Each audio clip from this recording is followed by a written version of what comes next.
எலெக்ஷனுக்கு முன்னாடி கொடுத்துருக்காங்க. அதே நேரத்தில் சிஏஏ இம்ப்ளிமெண்டேஷன் வந்த உடனே சந்திரசூட்டுக்குள்ள பையன் வந்து சிஏஏக்கு எதிராக வீடியோ போட்டது. அப்போ அந்த உள்ளூரில் உள்ள ஹிந்துக்கள் இப்போ எலெக்ஷன் வரும்போது யோசிக்கணும், கதிரானந்துக்கு ஓட்டு போட்டால் நாளைக்கு பணத்தை எரிக்கிறதுக்கு கூட உனக்கு இடம் கிடையாது. ஸ்டெர்லைட் கலவரம் வரக்கூடிய நேரத்தில் எல்லா சபையினரும் சேர்ந்து நம்ம இந்த போராட்டத்தை போடணும்னா அந்த வகையை ஒரு கிறிஸ்தவ போராட்டமாக கொண்டு வந்தார். பண்ணினது அந்த பேச்சை பேசியவர் இந்த மோகன் சி லாசரஸ். பட்டியலினத்துக்குள்ளது போகும்போது மட்டும் ஒர்க் அவுட் ஆக மாட்டேங்குதுன்னு என்ன பிரச்சனை? அந்த சமுதாயத்துக்கு எதுவும் போய் சேர்ந்து விடக்கூடாதுங்கிறதுல அரசாங்கம் தெளிவாக இருக்கிறது. யார்கர் போட்டாலே ஹெலிகாப்டர் ஷாட்ல 6 அடிக்கிறார் அவர். அவுட் சைட் த ஆஃப் ஸ்டம்பில் ஒரு ஓவர் பிச்சிட்ட போடலாமா?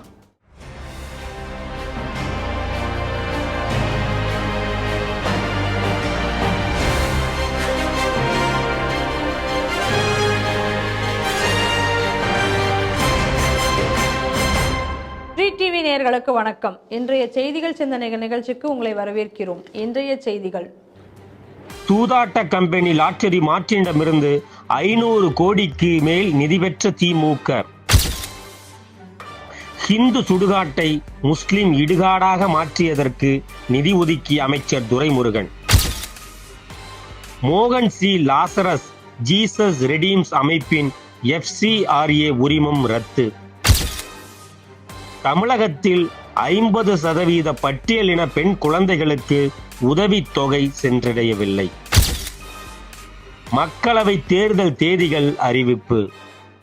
இந்த செய்திகள் குறித்து திரு பாலகௌதமன் அவர்களுடன் சிந்திக்க இருக்கிறோம். வாருங்கள் நேயர்களே. வணக்கம். வணக்கம்.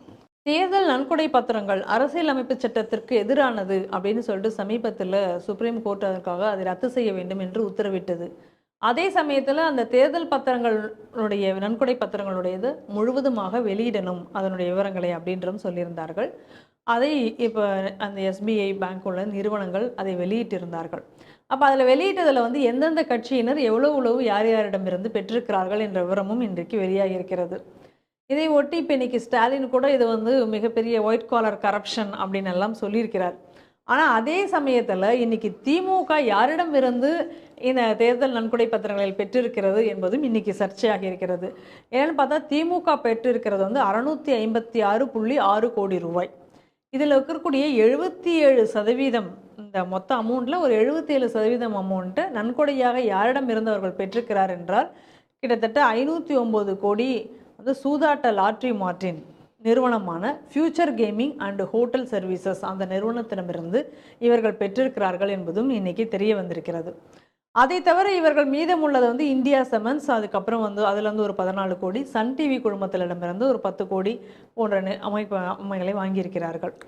இன்னைக்கு இதுதான் வந்து இங்கே வந்து சர்ச்சையாக இருக்கிறது. அதே போல் இந்த மொத்தமாக இந்த தேர்தல் பத்திரங்களை வாங்கி விநியோகத்தில் வந்து 2வது இடம் யார் வகிக்கிறார்கள் என்றால் இந்த சூதாட்ட மார்ட்டின் லாட்ரி தான். 1368 கோடி மொத்தமாக வாங்கியிருக்காங்க. முதல் இடத்தை அவர்கள் தான் பிடித்திருக்கிறார்கள். முதல்ல இந்த தீர்ப்பே நான் சொன்னேன் இது ஒரு சர்ச்சைக்குரிய தீர்ப்புன்னு. சரி, நீங்கள் இப்போ எலக்ட்ரல் பாண்டை நீங்கள் வந்து சட்டவிரோதம்னு சொல்லிட்டீங்க. இப்போ இனிமேல் என்ன நடக்கும்? எல்லாமே கணக்கு இல்லாமல் பிளாக்கில் பணத்தை கொடுக்க போகிறான். அதாவது அட்லீஸ்ட் சம் மணி வந்து ஏதோ ஒரு சிஸ்டத்தில் வந்து தெரியவதற்குள்ள ஒரு வாய்ப்பையும் இன்றைக்கி எலெக்ஷன் கமிஷன் ஒழிச்சிருச்சு.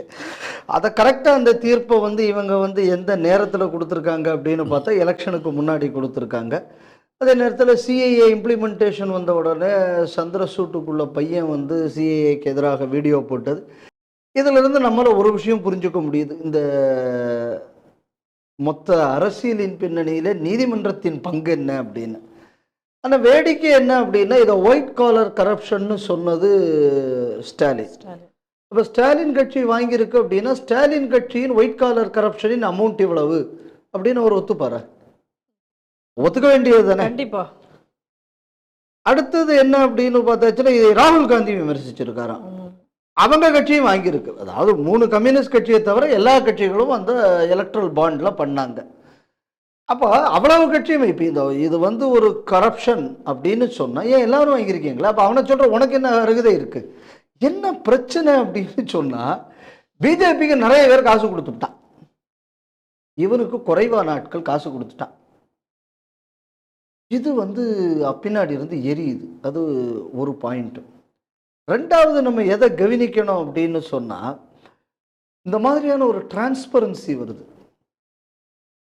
இந்த மாதிரி ஒரு டிரான்ஸ்பரன்சி வரும்போது என்ன ஆகுது அப்படின்னு சொன்னால், இப்போ எலெக்ஷனுக்கு கட்சிக்கு இவ்வளோ பணம், இந்த பணம் அப்படின்னு வரும்போது, கருப்பு பணத்திலேயே இவ்வளோ நாள் பொழப்பு நடத்தினவங்களுக்கு அந்த எலெக்ஷனுக்கு வந்து இந்த மாதிரியான ஒரு சிஸ்டத்துக்குள்ளே வேலை செய்கிறதுங்கிறது கஷ்டமாக இருக்குது. இதுதான் அங்கே பிரச்சனை. அப்படின்னா நீங்கள் வந்து இந்த எலக்ட்ரல் பாண்டை வந்து இந்த லூட் அப்படின்னு வந்து அதை ராகுல் காந்தி சொன்னோம். அப்படி இப்போ உங்கள் கட்சி ஏன் வாங்கிச்சு? இப்போ நீங்கள் வாங்காமல் இருந்திருக்கணும்ல. அவங்களும் 1334 கோடி ரூபா வாங்கியிருக்காங்க. அப்போ நீங்கள் அதை பற்றி சொல்லி இருக்கணும்ல. அதாவது என்ன அப்படின்னு சொன்னோன்னா, இந்த ஓட்டிங் மிஷினுக்கு மேலே குத்தம் சொல்கிறது. ஏன்னா எலெக்ஷனில் தோற்றா ஓட்டிங் மிஷின், ஏன்ப்பா வந்து ஓட்டிங் மிஷின் இன்ட்ரடியூஸ் பண்ணி அதில் பல எலெக்ஷன் ஜெயிச்சது காங்கிரஸ் தானே.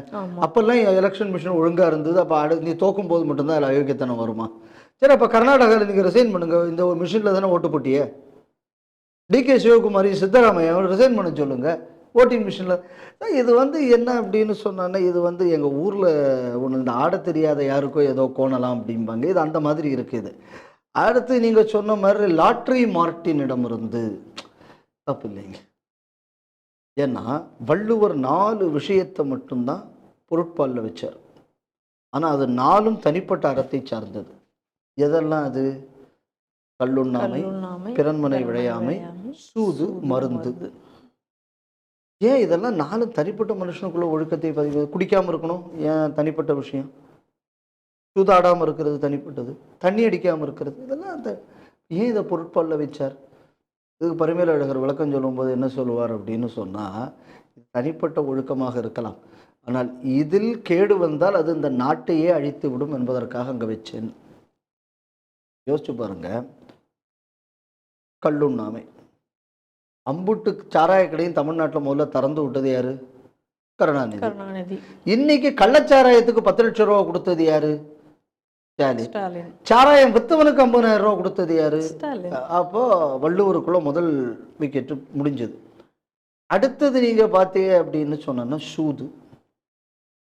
லாட்ரி மார்ட்டின் தான் மேஜர் டோனார். இதுக்கு மேலே நம்ம அதை பற்றி விவரமாக சொல்ல வேண்டியதில்லை. பிறன்மனை விழையாமைக்கும் திமுகவுக்கும் தான் என்ன தொடர்புன்னு நம்ம சொல்ல வேண்டாம். அண்ணாதுரையை சொன்ன காலம் இன்னும் சொல்ல போனால் அந்த 21ஆம் பக்கத்தை பார்த்தாச்சுன்னா ராமசாமி நாயக்கர் சொல்லிவிட்டார். ஆனால் ஸோ அதனால இது என்னென்னா, தமிழுக்கு ஒரு விரோதமான, தமிழ் பண்பாட்டுக்கு விரோதமான அரசுன்னு அன்றைக்கி மோடி சொன்னது எவ்வளவு சரியாக இருக்குன்னு பாருங்கள். இதில் என்ன ஒரு வேடிக்கை என்னென்னா, இந்த இடத்துல ஒரு வரலாற்று ஒரு குறிப்பையும் நம்ம தெரிஞ்சுக்கணும். ஜூனியர் விகடன்னு ஒரு பத்திரிகை, இந்த பத்திரிகை என்னத்தையும் எழுதுனாங்களாம். அதை வந்து லாட்ரி மார்ட்டின்ட்டு வந்து திமுகக்காரன் காசு வாங்கினான்னு சொன்ன உடனே அதை எதிர்த்து ஸ்டாலின் வந்து வழக்கு தொடர்ந்தாராம். நாங்கள் லாட்ரி மார்ட்டின்ட்ட காசு வாங்கலை, இவர் அஃபிடவிட்டு போட்டார் அப்படின்னு சொல்கிறாங்க. நான் அந்த அஃபிடவிட்டை நான் கண்ணால் பார்க்கல, ஆனால் இப்படி ஒன்று நடந்ததுன்னு ஒரு செய்தி வருது. பார்த்ததுக்கப்புறம் நான் விவரமாக இல்லை லைன்லாம் நம்ம பார்ப்போம் இப்படின்னு சொல்கிறாங்க. இப்போ வந்து 500 சில்லற கோடி ரூபா வாங்கியிருக்கேன்னாங்க. அப்போ இந்த அஃபிடவிட்டு திருட்டு அஃபிடவிட்னா இப்போ ஸ்டாலின் மேலே பெர்ஜுரியில் கேஸ் பண்ணணுமா வேண்டாமா? நிச்சயமாக கேஸ் போடத்தான் வேணும்ல. எங்களுக்கும் அவருக்கும் சம்பந்தம் இல்லை, திமுக காரன் சொன்னான்ல. என்ன இது வந்து திமுக இப்போ இந்த பத்திரிகைக்காரனுங்க இருக்கான்ல கொஞ்சம் பேர், இவனுக்கெல்லாம் இந்த RS பாரதி சொன்னதெல்லாம் 100க்கு 100 சரி. அதாவது ஒரு 70களில் ஒரு பத்திரிகையில் எழுதினான், கருணாநிதிக்கு ஒரு பெண் குழந்தை பிறந்திருக்கிறது. அந்த பத்திரிகை பேர் ஜவஹரிசம். அதுக்கு சுப்பிரமணியம்ங்கிறவர் அதுக்குள்ள ஆசிரியர். அது இந்த ஆஸ்பத்திரியில் பிறந்ததுன்னு எழுதினாங்க.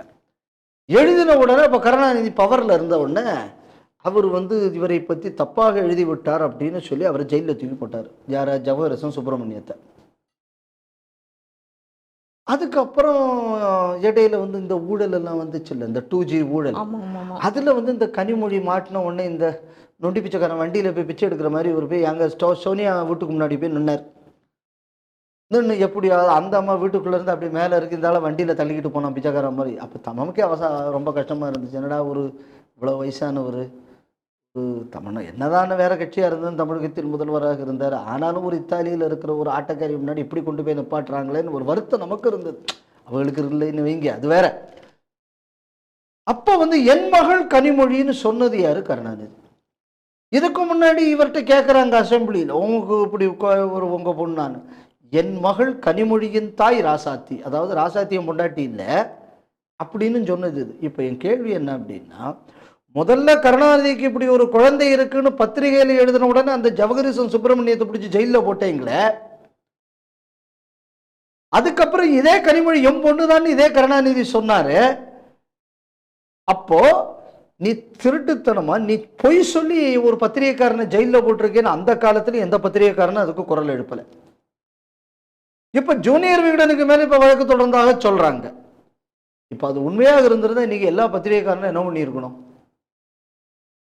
ஸ்டாலின் மன்னிப்பு கேளுன்னு சொல்லி இருக்கணுமா வேண்டாமா? சரி, அப்படியே அபிடவிட் ஸ்டாலின் தாக்கல் பண்ணியிருந்தா அது பெர்ஜூரியா இல்லையா? அப்போ ஒரு பெர்ஜூரி பண்ண ஒரு ஆள் முதல்வராக இருக்க தகுதியானவரா? கிடையாது. ஏன் அப்போ இந்த நிலைப்பாட்டை யாரும் எடுக்கல? அப்போ ஆர்எஸ் பாரதி சொன்ன மாதிரி தானே இந்த பத்திரிகைக்காரங்க நடந்துக்கிறாங்க. ஆனால் நம்ம எதை கவனிக்கணும் அப்படின்னு சொன்னா, எலக்ட்ரல் பாண்ட் என்ன பொறுத்தளவில் அது it is more transparent than the old system. கொஞ்சமாவது ஒரு கணக்குங்கிறது எங்கேயாவது ஒரு இடத்துல வருவதற்கு வாய்ப்பு இருந்தது. இனிமேல் அந்த வாய்ப்பையும் ஒழிக்கப்பட்டு விட்டது. ஆனால் அதுதான் லூட்டுக்கு காரணம்னா, இதை சொல்லக்கூடியது யாரு? அம்புட்டு கட்சி வாங்கின அம்புட்டு கட்சியும் வந்து இது பிஜேபி பத்தி சொல்றான். ஏன் இதை சொல்றான் அப்படின்னா, அவனுக்கு நிறைய காசு கிடைச்சிருக்க. எப்படின்னா நம்ம ஊர்ல இந்த இது சொல்லுவாங்க, எவனா ஒருத்தன் நல்லா உழைச்ச வசதியா முன்னேறி வந்தாச்சுன்னா அவன் தப்பே திருட்டுப்பேன். ஏன்டா உனக்கு உழைக்க துப்பு இல்லை, உனக்கு மக்கள்கிட்ட வந்து நல்ல பேரை சம்பாதிக்க துப்பு இல்லை, உனக்கு எலெக்ஷன் ஜெயிக்க வக்கு இல்லை. ரெண்டாவது, நீ உன் ஆட்சியில் என்ன நடந்ததுன்னு எல்லாருக்குமே தெரியும். நீ இன்னைக்கு பாத யாத்திரைக்கு கூட கூட்டு போற பேர் இந்த ஒரு ஐயங்கார் ஒருத்தர் ஒரு பாப்பா நம்ம தமிழ்நாட்டில் உள்ள உலகத்திலேயே நான் தான் ஃபினான்ஸ் எனக்கு தான் பொருளாதாரமே தெரியும்னு நாட்டை நாசப்படுத்தினேன், ரகுராம் ராஜன். அந்த ஆள் வேற அடிக்கடி சொல்லுவான், எனக்கு ஃபோன் பண்ணி எல்லாம் லோன் கொடுத்தானுங்க, அதனால தான் பேங்குகளே அழிஞ்சு போச்சும்னா. ஒட்டுமொத்தமாக இந்தியாவில் இருக்கக்கூடிய இன்வெஸ்ட்மெண்ட் அட்மாஸ்பியரே நீ கெடுத்தவன். அப்போ திருப்பி ஒரு நல்ல அட்மாஸ்பியர் ஒருத்தரால் ஏற்பட்டிருக்குன்னா அவங்க மோடிக்கு காசு கொடுக்காம யாரோ கொடுப்பாங்க. உனக்கு யாரு காசு கொடுத்துருக்க? மோடிக்கு வந்து பெரிய பெரிய கம்பெனி அந்த அந்த பிஜேபி கட்சிக்கு அவங்க கொடுத்துருக்காங்க. உனக்கு கொடுத்தது லாட்டரிக்காரன்ல கொடுத்துருக்கேன். அப்போ மோடி ஆட்சி வந்தாச்சுன்னா தொழில் விளங்கும், பொருளாதாரம் வளரும், மக்களுக்கு வேலை வாய்ப்பு கிடைக்கும். திமுக ஆட்சி வந்ததுன்னா லாட்டரி டிக்கெட்டு, சாராய கடை, பிறன்மனை விளையாமை இதெல்லாம் வளரும், பல வீடுகளில் தாலி அறுக்கப்படும், இதுதான் நடக்கும். இதுதான் நீங்கள் இந்த பாண்ட், இந்த எலக்ட்ரல் பாண்டில் ஏன் யார் யாருக்கு பணம் கொடுத்தாங்கிறத வச்சு நீங்கள் முடிவு பண்ணிடலாம் எந்த ஆட்சியில் எந்த தொழில் வளரும். இதுதான் இந்த எலக்ட்ரல் பாண்டில் நான் புரிஞ்சுக்கிட்டது. ஆனால் லாட்ரி மார்ட்டின் வந்து இவ்வளவு தூரம் கொடுத்துருக்காருங்கிறதுக்கு வந்து திமுக வந்து மோடி அரசுக்கு நன்றி தெரிவிக்கணும். எப்பப்பெல்லாம் லாட்ரி மார்ட்டினுக்குள்ள இடத்துல பிஜேபி ரைடு நடத்துதோ அந்த நேரமெல்லாம் திமுகவுக்கு காசு வந்திருக்கும். திமுகவுக்கு சம்பாதிச்சு கொடுத்துருக்கிறது யாரு அப்படின்னா பிஜேபி. இன்னும் பிஜேபி லிஸ்ட் வரல. நீ வந்தால் இதை எவ்வளோ அவங்களுக்கு கொடுத்துருக்காங்க இனிமேல் தான் வரும். பட் எனிவே, எதுக்கு நம்ம கவனிக்கணும் அப்படின்னு சொன்னால், எலக்ட்ரல் பாண்டை பற்றி பேசுவதற்கு இந்த நாட்டில் எந்த கட்சிக்கும் தகுதி கிடையாது. கம்யூனிஸ்ட்காரங்க நாங்கள் தான் உள்ளதுலேயே யோக்கியர்கள், நாங்கள் தான் எலக்ட்ரல் பாண்டே வாங்குவோம், உங்கள்கிட்ட காசு கொடுக்க யாரும் தயாராக இல்லைங்கிறது ஒன்று. உன் ப்ராக்சி தானே திமுக காரங்க எலெக்ஷனுக்கு முன்னாடி எவ்வளவு கோடி கம்யூனிஸ்டுக்கு கொடுத்த அப்படி அதுல ஓப்பனாவே டிக்ளேர் பண்ணிருக்காங்களா? இல்ல, திமுக டிக்ளேர் பண்ணிருக்கல. உன் மூஞ்சிக்கு எவனும் காசு தர மாட்டாங்கிறதுனால இன்னொரு ஆளை வச்சு நீ பைசா நீ வாங்கிற. அப்ப நீ என்ன பண்ணிருக்கணும்? எலக்ட்ரல் பாண்டுல தொட்டு வாங்குற திமுகவிடம் இருந்து நான் காசு வாங்க மாட்டேன்னு நீ சொன்னியா? இல்ல. ஏதோ இன்னைக்கு இந்த 3 கம்யூனிஸ்ட்காரன்னு ஏதோ யோக்கிய மாதிரி பேசுறேன். அப்ப நீ என்ன திமுகல வாங்கின? உன் மூஞ்சிக்கு ஒரு வயலும் தரமாட்டேன். ஏன்னா கேரளாவில் எந்த இண்டஸ்ட்ரியும் கிடையாது, இருக்கிறதெல்லாம் நீ விரட்டி விட்ட. வேற எந்த மாநிலத்தில் நீ ஆட்சியில் இருக்க? உனக்கு எவன் தருவான்? நீ வேற மாதிரி கொள்ளையடிக்கிற, அது வேற. நம்ம அந்த பார்ட்டுக்குள்ள போக வேண்டாம். அது கேட்டாச்சுன்னா ஸ்வப்னா சுரேஷன் எல்லாம் சொல்றாங்க, அதெல்லாம் வேற விவகாரம். அவங்க கொள்ளைங்கிறது ஒரு டிஃபரெண்ட் ரேஞ்ச் ஆஃப் கொள்ளை. அப்போ இந்த மாதிரி எலக்ட்ரல் பாண்டில் அவன்கிட்டையும் காசு வாங்கிட்டு நான் இதுக்கு எதிரானவொன்னு, அப்போ நீ சொல்லு நான் திமுகவில் காசு வாங்கினது தப்பு, அது எலக்ட்ரல் பாண்டில் வந்த காசு அப்படின்னு கம்யூனிஸ்ட்காரர் அன்றைக்கி அதை மறுத்தாங்களா? இன்றைக்கி கூட்டணி தானே வச்சுக்கிட்டு இருக்கீங்க. அதனால் இந்த எலக்ட்ரல் பாண்டை வச்சு இன்றைக்கி அரசியல் பண்ணக்கூடியதுங்கக்கூடியது, இது எலெக்ஷன் நேரத்தில் இந்த தீர்ப்பை கொடுத்து இந்த நாட்டில் ஒரு நல்ல விஷயத்தை, எலக்ட்ரல் பாண்டுங்கிறது to be in fact it's a very good thing. இன்னும் டிரான்ஸ்பரன்சி வேணும் அப்படின்னு சொல்லியிருந்தா வேற மாதிரி கோர்ட்டு வந்து அதை ஹேண்டில் பண்ணியிருக்கணுமே தவிர, அதை ஒட்டுமொத்தமாக அன்கான்ஸ்டியூஷனல் சொல்கிறதெல்லாம் வந்து எனக்கு தெரிஞ்சு that you are opening a way for track to money to come in to politics. ஆனால் பரவாயில்ல, திமுக எந்த ஆட்சியில் எந்த தொழில் வளருமோ அந்த தொழில் எது என்பது இந்த எலக்ட்ரல் பாண்ட் இஷ்யூ காணித்து கொடுத்து விட்டதுன்னு தான் நான் நினைக்கிறேன். வேலூர் மாவட்டத்தில் மேல் ரங்கநாதபுரம் அப்படிங்கிற கிராமம், அதற்கு பக்கத்தில் இருக்கக்கூடிய கிராமம் கரசமங்கலம் அப்படிங்கிற கிராமம். அந்த கிராமத்தில் இந்துக்களுடைய உபயோகப்படுத்தி கொண்டிருக்கக்கூடிய மயானத்தை, அதாவது இந்துக்களுக்காக ஒதுக்கப்பட்ட மயானத்தை இன்னைக்கு முஸ்லீம்கள் அதை ஆட்டையை போட பார்க்கிறார்கள் அப்படின்னு சொல்லி அந்த ஊர் மக்கள் வெகு காலமாக போராடி வருகிறார்கள், எங்களுடைய நிலம் எங்களுக்கு வேண்டும் என்று. என்ன அப்படின்னு சொல்லி பார்த்தோம் அப்படின்னு சொன்னால், அந்த ஊரில் ஏரிக்குட்டை பகுதியில் இந்துக்களுக்கும் மற்ற அதில் கிறிஸ்தவர்கள் போன்றவர்களுக்கும் அதில் வந்து இடம் வந்து ஏற்கனவே ஒதுக்கி இருக்கிறார்கள். ஆனால் மழை காலங்களில் வந்து அந்த பகுதியில் வந்து குட்டையில் வந்து நீர் தேங்கி விடுவதனால அந்த மாதிரி நேரங்களில் உபயோகப்படுத்துவதற்காக இன்னொரு இடத்தையும் நத்தம்புரம் கிராமத்தில் ஒரு இடத்துல கொடுத்துருக்காங்க. நத்தம்புரம் கொடுத்துருக்காங்க. இப்போ அந்த நிலத்துல தான் இப்போ என்ன பண்ணுறாங்க அப்படின்னா, ஆல்ரெடி வந்து முஸ்லீம்களுக்கு என்று தனியாக ஒரு மயானத்திற்கு நிலம் ஒதுக்கப்பட்டு அந்த இடத்தை அவர்கள் உபயோகப்படுத்தி வருகிறார்கள். ஆனால் இப்போ என்ன பண்ணுறாங்கன்னா, இந்த நத்தம் புறம்போக்கு நிலத்தில் இந்துக்கள் ஆல்ரெடி யூஸ் பண்ணி கொண்டிருக்க பகுதியில் இவர்களும் ஒரு பகுதியில் வந்து பிணங்களை புதைக்க ஆரம்பித்திருக்கிறார்கள். அப்போ ஆரம்பத்திலேயே இந்துக்கள் அதற்கு எதிர்ப்பு தெரிவித்திருக்கிறார்கள். அப்போ உடனே என்ன சொல்லியிருக்காங்க, இது வந்து வக்ஃப் போர்டோட நிலம், அதோட சொத்து அப்படின்னு சொல்லி எல்லா இடத்துலையும் இப்போ சொல்கிறாங்க. அந்த மாதிரி அதையும் கிளைம் பண்ணியிருக்காங்க. அப்போ அந்த பகுதியில் இருந்த வட்டாட்சியர் என்ன பண்ணியிருக்காரு, இதை வந்து எப்படி வக்ஃப் போர்டு சொத்து, இதுக்கு ஆதாரம் கொடுங்கள் அப்படின்னு சொல்லி கேட்டிருக்காங்க. அப்படி அவர் கடிதம் எழுதி கேட்கவுமே இது வந்து வக்ஃப் போர்டோட நிலம் இல்லை அப்படின்னு சொல்லி அவர்களே ஒத்துக்கொண்டும் இருக்கிறார்கள். ஆனாலும் வந்து இந்த இடத்துல வந்து புதைக்கிறது இது ஒரு பிரச்சனையாகவே இருந்த நிலையில் வட்டாட்சியரும் இதற்கு ஒரு சரியான தீர்வு காணாமல் அவர் என்ன பண்ணியிருக்காரு, ஒரு சமரச தீர்வை கண்டிருக்கார். என்ன பண்ணியிருக்காருன்னா, அந்த நிலத்தை வந்து ரெண்டாக பிரித்து நீங்கள் ஒரு பக்கம் யூஸ் பண்ணிக்கோங்க, அவங்க ஒரு பக்கம் யூஸ் பண்ணிக்கோங்க அப்படின்னு சொல்லி ஒரு கொடுத்துருக்காரு. அதாவது இந்தியா பாகிஸ்தானை பிரிச்ச மாதிரி பண்ணியிருக்காரு. அப்பவும் ஹிந்து சொத்து பொது சொத்து.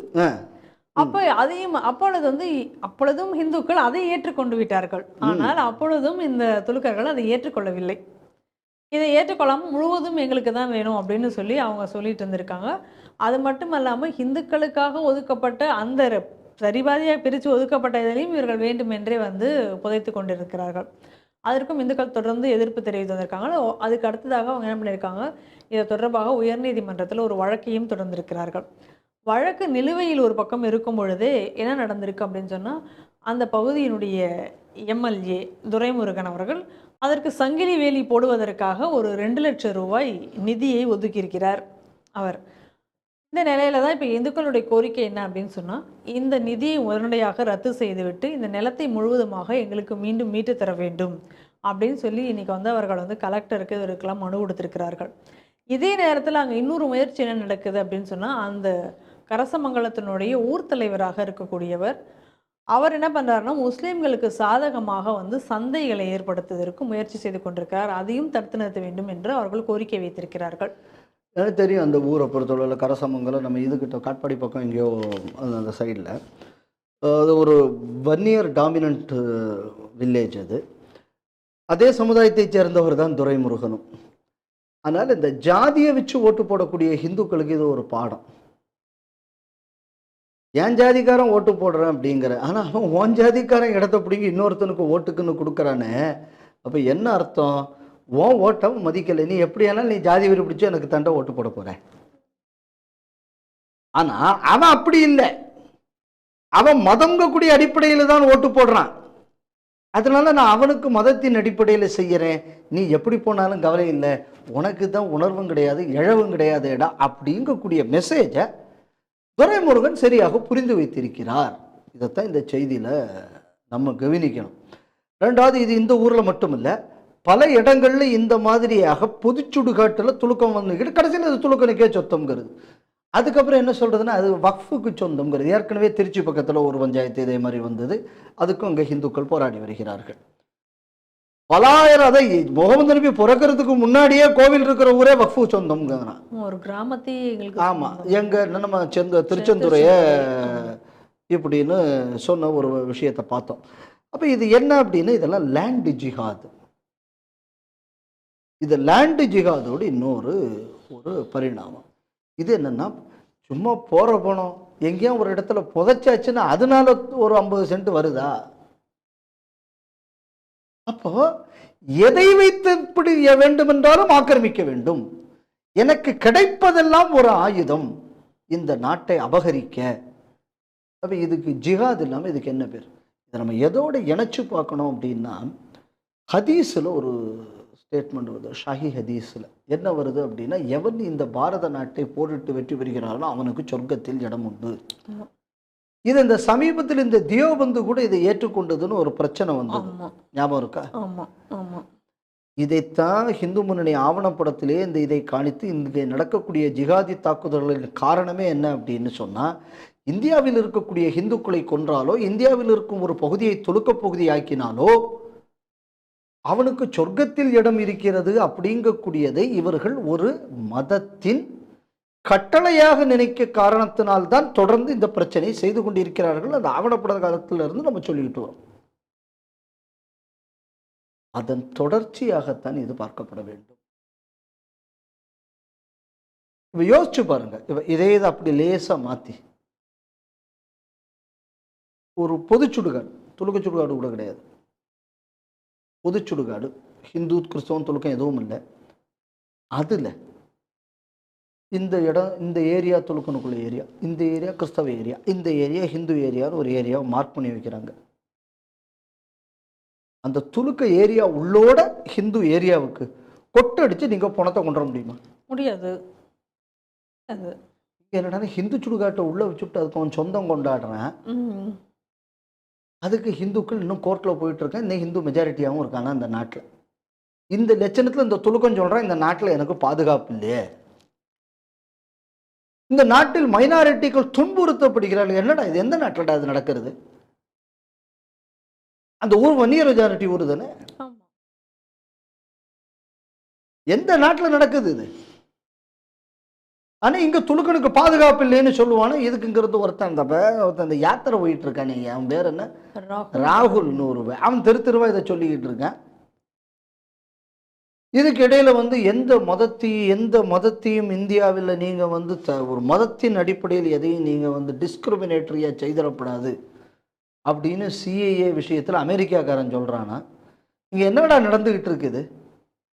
இந்த சிஏஏ வந்தவனா பாகிஸ்தான்காரன் சொன்னானா இந்தியாவில் இருக்கக்கூடிய துலுக்கனுக்கெல்லாம் வந்தாச்சுன்னா எங்க ஊர்ல நாங்கள் குடியுரிமை தருகிறோம், போங்களை இங்கிருந்து. யாரு வேண்டாங்கிறா? ஒரு பய போறானா? ஒரு பய போறது இல்ல. அப்போ உனக்கு உலகத்திலேயே பாதுகாப்பான நாடு இந்தியா தானே. அப்ப நீங்க ஒழுக்கமா இருக்கணுமா வேண்டாமா? இப்ப நீங்க எங்களுக்கு தொல்லை பண்ணீங்கன்னா இன்னைக்கு பாருங்க, இன்னைக்கு பாகிஸ்தான்காரன் ஏரோப்ளைனை கொண்டு போய் ஆப்கானிஸ்தான்ல கொண்டு போட்டு குழந்தைகள் உட்பட 8 பேர் இறந்து போனார்கள். இந்த செய்தி இப்ப நம்ம ஊர்ல துலுக்க பயல்களும் குதிச்சானே, இஸ்ரேல்காரன் போட்டு போட்டான் காசாலன்னு. ஏன்டா இப்ப பாகிஸ்தான்காரன் ஆப்கானிஸ்தான்ல போட்டானே, அங்கேயும் தான் குழந்தை செத்து இருக்க. அப்ப இந்த குழந்தை சாகும்போது இது துலுக்க குழந்தை இல்லையா? அப்ப கொல்லக்கூடியவனும் கொல்லப்படக்கூடியவன்லயும் உனக்கு ஒரு பாகுபாடு இருக்கு இல்லையா? அவனும் துலுக்கம் தான், இவன் துலுக்கம் தானே. ஆமா. அப்ப ஒரு துலுக்கம் இன்னொரு துலுக்கனை கொண்டானா அது நியாயம். கேட்டாச்சு அந்த துலுக்கம் அடாவடி பண்ணானா கொண்டானே. அப்ப அதே இது இன்னொருத்தன் நீ அடாவடி பண்ண அவன் உனக்கு கொள்ளத்தானே செய்வான். இயல்பு. ஏன் இப்ப இங்க உள்ள துலுக்க பேர் ஏன் ஒரு பேர் அதுக்கு வாய் திறக்கல? போடுங்க, 50 பேரும் பாகிஸ்தான் ஏத்து பேசுங்களேன்டா. இப்ப ஆப்கானிஸ்தான்ல போட்டுவிட்டான்னு எதுக்கு இந்த விஷயத்தை சொல்றேன் அப்படின்னா, நம்ம ஊர்ல உள்ள துலுக்கம் போல புரிஞ்சுக்கணும். என்ன தவிர நீங்க இருக்கிற இடத்தெல்லாம் நீ துலுக்க இடம் ஆக்கிட்டீங்கன்னா ஆப்கானிஸ்தான்ல குண்டை போட அதே பாகிஸ்தான் ஓமேலையும் குண்டை போடுவான். இது ஹிந்து நாடா இருக்கும் வரதான் இங்க இருக்கிற சொச்சமிச்சம் துலுக்கனுக்கும் பாதுகாப்பு. அதனாலதான் சிஏஏ இங்க வந்த உடனே அவன் நான் வந்து குடியுரிமை தரேன்னு சொன்னா ஏதாவது துலுக்கம் போனானே இங்கிருந்து? இல்லையே. ஏன் போனான் அவங்க வந்து உன் ஆப் அடிப்பான்னு தெரியும்ல உனக்கு? ஆமா, அங்க சோத்துக்கே லாட்டரியில் அடிச்சிட்டு இருக்கோம். சோத்துக்கு வழி இல்லாத பயலுக்கு தானே இவனுங்க. அப்போ உன் நிலைமை இது. நீ இந்த பயங்கரவாத துலுக்கம் 10 பேர் சொல்றதை கேட்டு ஹதீஸில் இப்படி சொல்லி இருக்கு, அதனால நான் இதை நாசமாக்க போறேன்னா நீ யாரு தலையில? முதல்ல உன் தலையில நீ தீயள்ளி போட்டுக்கிற. முதல்ல உன் ஹதீஸில் அப்படி சொல்லியிருக்கு. எங்க ஊர்லயும் கிருஷ்ண பரமாத்மான்னு ஒருத்தர் இருந்தார். அவர் சொல்லிட்டு போயிருக்கார், எப்பப்பெல்லாம் அதர்மம் தலை தூக்குகிறதோ அப்பொழுதெல்லாம் தர்மத்தை நாட்டுவதற்கு நான் வருவேன். 1300-400 வருஷத்துக்கு முன்னாடி சொன்னோம். உனக்கே இவ்வளவு இருக்கும். 3000-5000 வருஷம் முன்னாடி எங்கால் இப்படி சொல்லிட்டு போயிருக்காரு. அதனால எங்க ஊரை நாங்க பாதுகாக்க மாட்டோமா?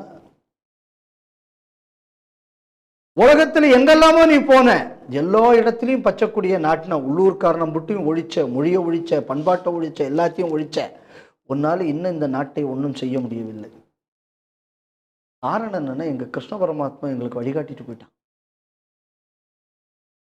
இன்னைக்கு யதார்த்தத்துல நம்ம நாட்டில் நடக்கக்கூடியதுங்கக்கூடியது ஒரு தர்ம யுத்தம். இன்னைக்கு துரைமுருகன் இதுக்கு காசு கொடுத்துருக்காரு அப்படின்னு சொன்னா என்ன அர்த்தம்? இந்த ஆக்கிரமிப்பை அரசு ஏற்றுக்கொண்டு விட்டது, அதான அர்த்தம். ஆமா, இல்லைன்னா எப்படி நீ ஃபண்ட் கொடுக்க முடியும்? 2 லட்சம் ரூபாய் நீ எப்படி ஃபண்ட் கொடுக்க முடியும்? அப்ப அந்த உள்ளூர் உள்ள ஹிந்துக்கள் இப்போ எலெக்ஷன் வரும்போது யோசிக்கணும். கதிரானந்துக்கு ஓட்டு போட்டா நாளைக்கு பணத்தை எரிக்கிறதுக்கு கூட உனக்கு இடம் கிடையாது. திமுகவுக்கு ஓட்டு போட்டா நாளைக்கு உனக்கு வழிபடுவதற்கு ஒரு திரௌபதி அம்மன் கோயில் கூட கிடைக்காது. இதை ஹிந்துக்கள் புரிந்து கொள்ள வேண்டும். ஒரு மத போதகர் இங்க இருக்கக்கூடிய இந்துக்களையும், இங்க இருக்கக்கூடிய இந்து வழிபாட்டு நிறுவனங்களும், இந்து கோவில்களையும் எப்பொழுதும் வந்து இழிவாக பேசக்கூடியவர். இதனால அவருக்கு மேல வந்து பல வழக்குகள் கூட அவர் வந்தது. அதெல்லாம் கூட அவர் சந்தித்து கடைசியா நான் மன்னிச்சுக்கோங்கன்னு சொல்லி மன்னிப்பெல்லாம் கேட்டு எஸ்கேப் ஆனார். அதெல்லாம் நம்ம பார்த்துருக்கோம். அவருடைய நிறுவனம் ஜீசஸ் ரிடிம்ஸ் அப்படின்னு, அதுதான் அவருடைய ஃபவுண்டர். அந்த இதுக்கு அதனுடைய எஃப்சிஆர்ஏ உரிமத்தை இன்று மத்திய அரசு ரத்து செய்திருக்கிறது. இதற்காக லீகல் ரைட்ஸ் ப்ரொடக்ஷன் ஃபோரம் என்பவர்கள் மிகுந்த முயற்சி செய்திருக்கிறார்கள். அவர்கள் தொடர்ந்து பலமுறை இந்த நிறுவனத்தின் மேலே ஆதாரங்களுடன் கம்ப்ளைண்ட் கொடுத்துட்டே இருந்ததனுடைய விளைவாக இன்னைக்கு இதனுடைய எஃப்சிஆர்ஏ என்பது ரத்து செய்யப்பட்டிருக்கிறது. இதுக்கு என்ன காரணமாக அவங்க சொல்கிறாங்க அப்படின்னா, கம்பேஷன் இன்டர்நேஷ்னல் அப்படிங்கக்கூடிய யுஎஸ்ஏல இருக்கக்கூடிய ஒரு என்ஜிஓவிடமிருந்து தொடர்ந்து இவர்கள் பணம் பெற்று வந்திருக்கிறார்கள். அந்த பணத்தை எப்படின்னா, கருணா பால் விகாஸ் அப்படிங்கிற இன்னொரு என்ஜிஓ, அது சென்னை பேஸ்ட் என்ஜிஓ, அதற்கு அந்த நிறுவனத்திலிருந்து அங்கே என்ஜிஓக்கு பணத்தை அனுப்பி அந்த பணம் மூலமாக ஜீசஸ் ரிடம்ஸுக்கு பணம் வந்திருப்ப பரிவர்த்தனைகளை கண்டுபிடித்து அதை சொல்லியிருக்கிறார்கள். 2017 வந்து கம்பேஷன் இன்டர்நேஷனல் இந்த என்ஜிஓ, யுஎஸ் என்ஜிஓ வந்து மத்திய அரசு அங்கிருந்து பணத்தை பெறுவதற்கு தடை விதித்திருக்கிறார்கள். காரணம் என்னன்னா, அந்த நிறுவனம் வந்து இங்கே வந்து குழந்தைகள் நலம் அப்படிங்கிற பேரில் பணத்தை கொடுத்து விட்டு இங்கே உள்ளவர்களை மதம் மாற்றும் வேலைகளை தொடர்ந்து செய்கிறார்கள் அப்படிங்கிறது கண்டுபிடிக்கப்பட்டதனால அதை ரத்து செய்திருக்கிறார்கள். ஆனாலும் கூட தொடர்ந்து வந்து ஜீசஸ் ரிடீம்ஸ் இவர்களிடமிருந்து பணத்தை பெற்று வந்திருக்கிறார்கள். அதே போல் கருணா பால் விகாஸ் அப்படிங்கிற நிறுவனமும் ஏழை சிறுவர்களை வந்து நாங்கள் வந்து மதம் மாற்றி அனைத்தும் இருக்கக்கூடிய கிறிஸ்தவர்களாக நாங்கள் மாற்றுகிறோம் அப்படிங்கிற போர்வையிலேயே அவர்கள் தொடர்ந்து வேலை செய்திருக்கார்கள். இந்த 2 நிறுவனத்திடமிருந்து இவர்கள் பணம் பெற்றிருக்கிறது இன்னைக்கு உறுதி செய்யப்பட்டிருக்கனால இதனுடைய அடிப்படையில் இன்னைக்கு இவர்களுடைய எஃப்சிஆர்ஏ ரத்து செய்யப்பட்டிருக்கிறது. லீகல் ரைட்ஸ் ப்ரொடெக்ஷன் ஃபாரம் நிறைய நல்ல விஷயங்களை செய்துக்கிட்டு இருக்காங்க. இன்னும் சொல்ல போயாச்சுன்னா ரொம்ப சிஸ்டமேட்டிக்காக அவங்களுக்குள்ள டாக்குமெண்டேஷன், அவங்களுக்குள்ள விஷயங்கள்லாம் நான் வெப்பில் பார்த்துக்கிட்டு இருக்கேன். இந்த அளவு ஒரு ஆர்கனைசேஷன் ப்ரொஃபஷ்னலி ஒர்க் பண்ணுறது அப்படிங்கக்கூடிய, அதுவும் இந்துக்கள் தரப்பிலிருந்து ஒர்க் பண்ணக்கூடியது மிகவும் அரிது. அதனால் அந்த அமைப்புக்கு நமக்குள்ள பாராட்டுக்களை நாம் தெரிவிக்க வேண்டும். 2வது இது என்ன அப்படின்னா, இது மட்டும் இல்லை, இது வந்து ஒரு காலம் கடந்த முடிவாக நான் பார்க்குறேன். அதாவது காலம் தாழ்த்திய முடிவு, எடுக்கப்பட்ட முடிவு. இது என்றைக்கோ இதை செய்திருக்கணும். 2வது என்னென்னா, தூத்துக்குடியில் ஸ்டெர்லைட்டு கலவரம் வரக்கூடிய நேரத்தில் எல்லா சபையினரும் சேர்ந்து நம்ம இந்த போராட்டத்தை போடணும்னா அந்த வகையை ஒரு கிறிஸ்தவ போராட்டமாக கொண்டு வந்தார். பண்ணினது அந்த பேச்சை பேசியவர் இந்த மோகன் சி லாசரஸ். அது நம்ம எல்லாருக்கும் தெரியும். அப்போ இவருக்குள்ள இன்வால்மெண்ட் இந்த ஸ்டெர்லைட் ரையாட் என்ன அப்படிங்கக்கூடிய கேள்விகளை நாம் அந்த நேரத்தில் எழுப்பினோம். பெரிய அளவில் அதில் பதில் இல்லை. இன்னும் சொல்ல போயாச்சுன்னா அந்த ஸ்டெர்லைட்டை ஒட்டிய தூத்துக்குடி கலவரத்தில் சம்பந்தப்பட்டிருக்கிற பல அமைப்புகள், அதன் பின்னணி, அதன் விளைவாக இன்னைக்கு தூத்துக்குடியில் என்ன நடந்தது, இந்தியா முழுக்க இன்னைக்கு காப்பர் டிபெண்ட் இண்டஸ்ட்ரிகளோட நிலைமை என்ன, சைனா பாகிஸ்தானோட கை அதுக்கப்புறம் எப்படி இன்டர்நேஷ்னல் காப்பர் ட்ரேடில் ஓங்கியது, இதெல்லாம் நம்ம பல விஷயங்களில் பார்த்துருக்கோம். அந்த மாதிரியான ஒரு தேச துரோக நடவடிக்கைக்கு துணை போன ஆள் இவர். இந்துக்களை திட்டுறாருங்கிறது ஒரு பக்கம் இருந்தால் கூட இப்படி ஒரு பிளாட்டன்ட் ஆன்டி நேஷனல். அப்போ இதில் பல விஷயங்களில் இவருக்குள்ள ஃபண்டிங் இந்த போராட்ட காலங்களில் வேறு சில விஷயங்களில் பல கிறிஸ்துவ அமைப்புகள்கிட்ட வந்ததுங்கக்கூடியது நமக்கு தெரிந்தது. ஏற்கனவே இதுக்கு பக்கத்தில் இருக்கக்கூடிய கூடங்குளம், அதாவது அடுத்த மாவட்டம், பட் கடற்கரைனா இன்னும் பக்கத்தில் தான் வரும். கூடங்குளத்துக்கும் தூத்துக்குடி பெரிய டிஸ்டன்ஸ் ஒன்றும் கிடையாது. அப்போ அந்த கூடங்குளத்தில் வரும்போது அன்றைய காங்கிரஸ் கவர்மெண்ட்டில் நாராயணசாமி அவர்கள் சொல்லும்போது என்ன சொல்லியிருந்தார் அப்படின்னு சொன்னால், வெளிநாடுகளிலிருந்து கிறிஸ்தவ மிஷனரிகள் வழி பணம் வருது அப்படிங்கக்கூடியது ஏற்கனவே சொல்லியிருந்தார். அதனால இதெல்லாம் என்னன்னா ஒரு லாங் ஹிஸ்ட்ரி இருந்தும் இவ்வளவு நாள் இந்த எஃப்சிஆர்ஐ லைசன்ஸ் ஏன் கேன்சல் பண்ணாமல் வைக்கப்பட்டு இருந்ததுங்கிறது தான் இப்போ கேள்வி. கேன்சல் பண்ணதை நாம் வரவேற்கிறோம், பட் இது என்னைக்கோ செய்திருக்கணுமே. இது இந்த கண்கட்டபுரம் சூரிய நமஸ்காரம் பண்ணுற மாதிரி நான் பார்க்குறேன். ஏன்னா தூத்துக்குடி ரயாட்ஸில் இவருக்குள்ள பங்களிப்பு என்னங்கக்கூடியதெல்லாம் பற்றி ஒரு டீட்டெயில்டு இன்டரிம் ரிப்போர்ட் நம்ம அரசாங்கத்துக்கு கொடுத்துருந்தோம். அதில் இந்த மாதிரியான விஷயங்கள் இன்னும் வெவ்வேறு ஆட்கள் யாரெல்லாம் ஃபண்டிங்க்கு ஹெல்ப் பண்ணியிருக்காங்கங்கக்கூடிய விவரங்களை கூட கொடுத்தோம். அதில் சிலதுக்குள்ளதை கேன்சல் பண்ணாங்க, சிலதுக்குள்ளது இன்னும் கேன்சல் பண்ணல. அதில் இப்பொழுது இது நடந்திருக்கிறது. அதனால் இது உண்மைக்குமே அந்த விதத்தில் நான் லீகல் ரைட்ஸ் ஃபோரத்தை நான் பாராட்டுறேன். ஏன்னா ஒரு எஃபர்ட்டை தொடர்ந்து பண்ணக்கூடியது, இந்த கன்சிஸ்டண்ட்டாக ஃபைட் பண்ணுறது, அதுதான் ஹிந்துக்கள்கிட்ட இல்லாத ஒரு விஷயம். அந்த விஷயம் அந்த அமைப்பில் இருக்குது. அந்த அமைப்புக்குள்ள இந்த முயற்சிக்கு பாராட்டுக்கள். இந்த மாதிரி பல விஷயங்கள் அவர்கள் செய்து வருகிறார்கள். அதனால் அந்த மாதிரியான அமைப்புகளுக்கு நாம் எப்படி உதவி செய்ய வேண்டும் என்பதையும் யோசனை பண்ணணும். பட்டியலின மாணவர்களுக்கு தர வேண்டிய அந்த உதவித்தொகை இன்னும் பாதி மாணவர்களுக்கு மேல் போய் சேரவில்லை இந்த ஆண்டுக்குரியது அப்படின்னு சொல்லி ஒரு குற்றச்சாட்டு எழுந்திருக்கிறது. என்னன்னா, இப்போ 3லேருந்து 5ஆம் வகுப்புக்குள்ளே படிக்கக்கூடிய மாணவ மாணவிகளுக்கு 1000 ரூபாயும் 6லேருந்து 8 வரைக்கும் 1500 ரூபாயும் இந்த மாதிரியான உதவித்தொகை கொடுக்கப்பட்டு வருகிறது. இதில் எவ்வளோ பேர் இதற்கான 4.5 லட்சம் பேர் இதுக்கான எலிஜிபிள் இந்த சலுகையை பெறுவதற்கான. ஆமாம். அப்படி இருக்கும் பொழுது இந்த வருடம் இதுக்காக இவ்வளோ காலதாமதமாகி இன்னும் சேரவில்லை அப்படின்னு சொல்லியிருக்காங்க. முடிய போகுது. தேர்வுகளும் இப்போ எலெக்ஷனுக்கான முடிய போகிறது. அதனால இது இந்த வருஷம் சேருமா இவர்களுக்கு அப்படின்னே தெரியாது அப்படிங்கக்கூடிய ஒரு நிலை அப்படின்னு சொல்லியிருக்காங்க. இதுக்கு 43 கோடி ரூபாய் இதற்காக ஒதுக்கப்படுகிறது, இதுக்கு தர வேண்டியதுக்காக. இதற்கு காரணமாக என்ன சொல்கிறார்கள் அப்படின்னு சொன்னால், போன வருடம் இந்த மாதிரி பணங்களை அனுப்புகிற பொழுது பல அக்கௌண்ட்டுகள் பணம் பாதி பணம் திரும்ப வந்து விட்டது. காரணம் அக்கௌண்ட் நம்பர் சரியா இல்லை, அக்கௌண்ட் இல்லை, அந்த மாதிரியான பல பிரச்சனைகள் அப்படின்று சொல்ல போகிறார்கள். சில காரணம் தெரியாத நிலையும் இருக்கிறது அப்படின்னு சொல்கிறாங்க. அதனால் இந்த வருடம் என்ன சொல்லியிருக்காங்க அப்படின்னு சொன்னால், அந்த மாணவ மாணவிகளுடைய அந்த கணக்குகள் அதோடைய ஆதாரோட லிங்க் ஆகிருக்கணும் அந்த வங்கி கணக்குகள். அப்போ அவங்களுக்கு அந்த போய் சேரும் பொழுது இந்த பிரச்சனை வராது அப்படின்னு சொல்லியிருக்காங்க. ஆனால் இது குறித்து சரியான தகவல்களை மாணவர்களுக்கு கொடுக்கவில்லை, பள்ளிகளுக்கும் அந்த தகவல்கள் சரியாக செல்லவில்லை, அதனால் இந்த காலதாமதம் ஏற்படுகிறது அப்படிங்கிறதையும் சொல்லியிருக்கிறார்கள்.